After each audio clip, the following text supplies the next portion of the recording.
टांगी थाना कुहुड़ी तलगड़ बेड़ीपथर निकटर brown sugar जबत 2 जन को गिरफ्त करने सह 11 ग्राम ब्राउन सुगर जबत कला पुलिस। एक भंगा कुड़िया चली धला जहर कारबार 11 ग्राम ब्राउन सुगर सह 2टी बाइक जबत करिछि पुलिस। यह 40,000 टंका और 2टी मोबाइल जबत करिछि टांगी पुलिस। जबत ब्राउन सुगर मूल्य 1 लाख टंकार अधिक ହେବ ବୋଲି सूचना मिली।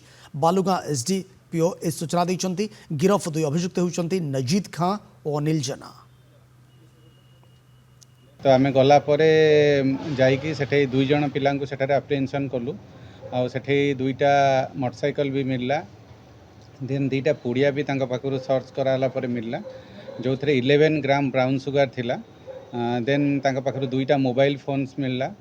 आउे आमर एज पर फॉर्मालिटीज सीजर करागला। जहाँ भी फॉर्मालिटीज करवा कथा कराई सीजर कराई। आउ से माने कोठू सेटा आनी छंती प्रोक्योरमेंट सोर्स ऑफ प्रोक्योरमेंट सेटा भी अंडर वेरिफिकेशन अच्छी। तो अकॉर्डिंगली कैश तार 40,700 सेटा सीजर होती पाखु। तो समस्त जिनस सीजर होगी फॉर्मालिटी आज प्रोडक्शन हम और लीगल एक्शन हम।